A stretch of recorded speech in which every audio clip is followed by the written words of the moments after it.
scruffy looking. When people talk about the Empire in Star Wars, the conversation usually stops at one conclusion. The Empire is evil, full stop. It's authoritarian, oppressive, genocidal, and built around one man's obsession with power and immortality. And to be clear, that description absolutely applies to Palpatine's Empire. No argument there. But what often gets lost in that framing is that Star Wars doesn't just have one Imperial era.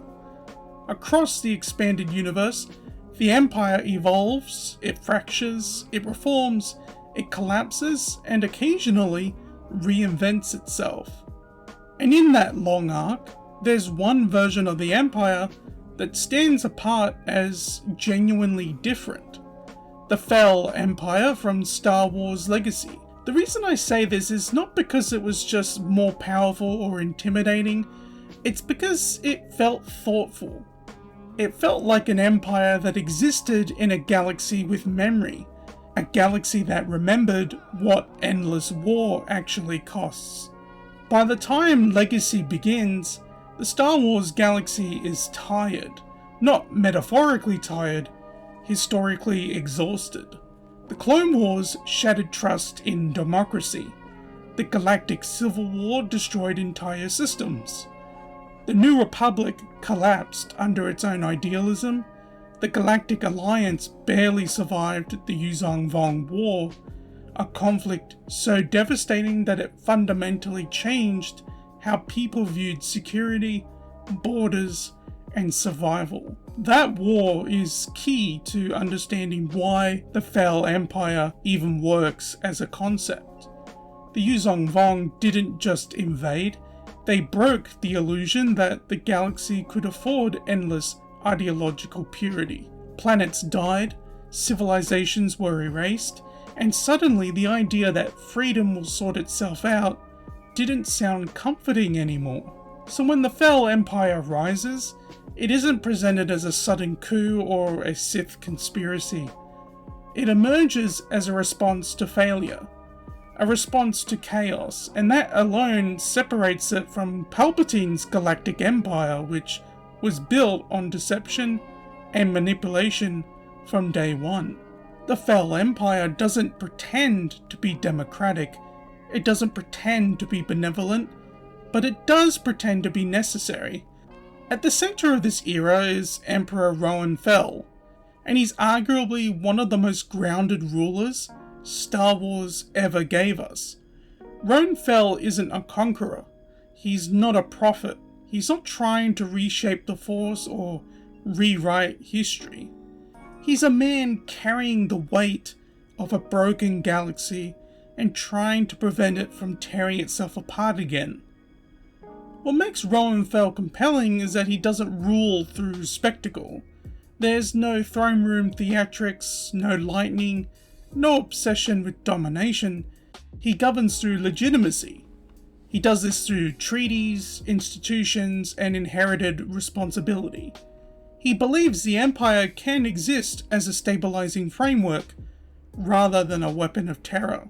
And crucially, the narrative doesn't portray him as secretly evil or naive. His philosophy isn't mocked. When he's eventually overthrown, it doesn't feel like justice being served. It feels like something fragile and hard-earned collapsing under pressure. That's a rare thing in Star Wars, an empire failing not because it was inherently monstrous, but because it couldn't withstand corruption. One of the smartest world-building choices in Legacy is the creation of the Imperial Knights. This is where the Fel Empire truly distinguishes itself from every other Force-aligned government in the franchise. The Imperial Knights aren't Sith, and they're not Jedi. They don't follow the dark side, and they don't follow the light as an abstract moral absolute. Instead, they swear loyalty to the throne, but with a condition that fundamentally changes the power dynamic. If the Emperor falls to the dark side, they are obligated to act against him. The idea alone reframes everything we know about Force users in power.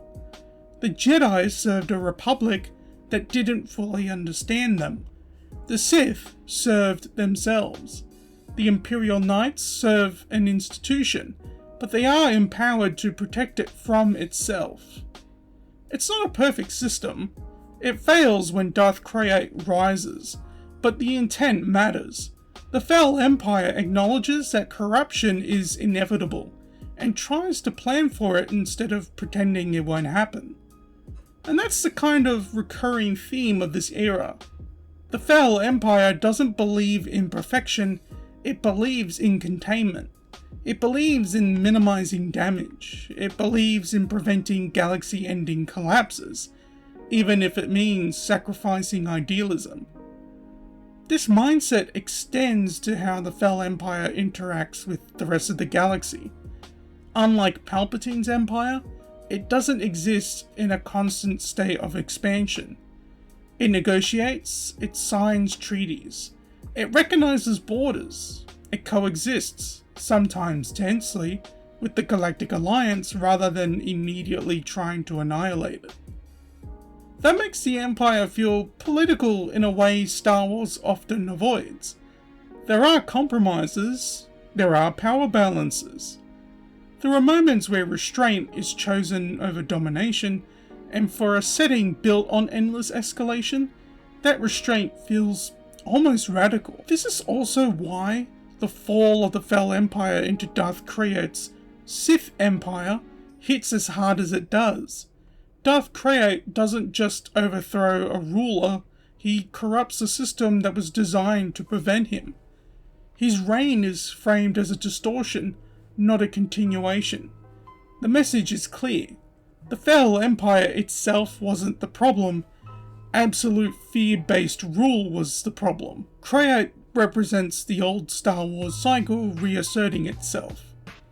Power through terror, order through domination, stability through obedience. And when he takes over, the galaxy doesn't suddenly improve, it regresses. That contrast retroactively validates the Fel era. It shows that while the Fel Empire wasn't morally clean, it was fundamentally different. It tried to hold the galaxy together without breaking it entirely. And that's where the best Imperial era argument really lives. Not in morality, but in maturity. The Fel Empire is one of the few times Star Wars allows governance to be complicated. It doesn't treat authority as automatically evil or freedom as automatically virtuous. It acknowledges that after enough trauma, people will choose stability even if it comes at a cost. This is something later Star Wars stories often shy away from. They simplify the conflict. They flatten the politics.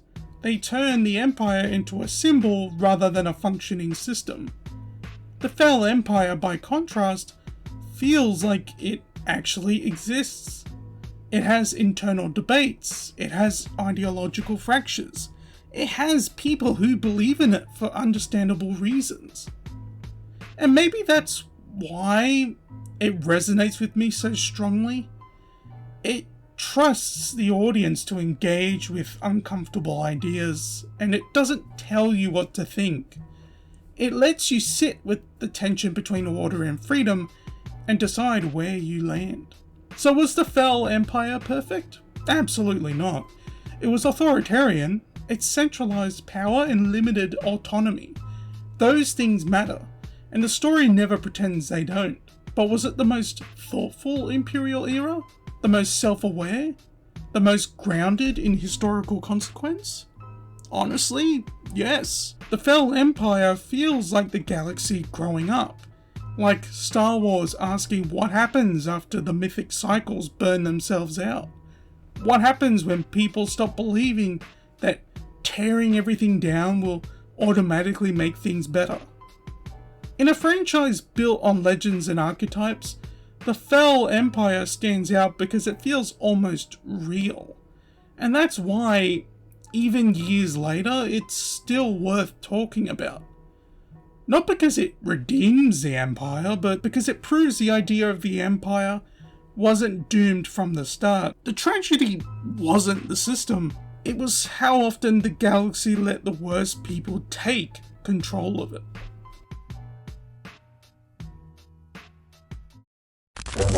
Stuck-up, half-witted, scruffy-looking nerf herder. Who's scruffy looking?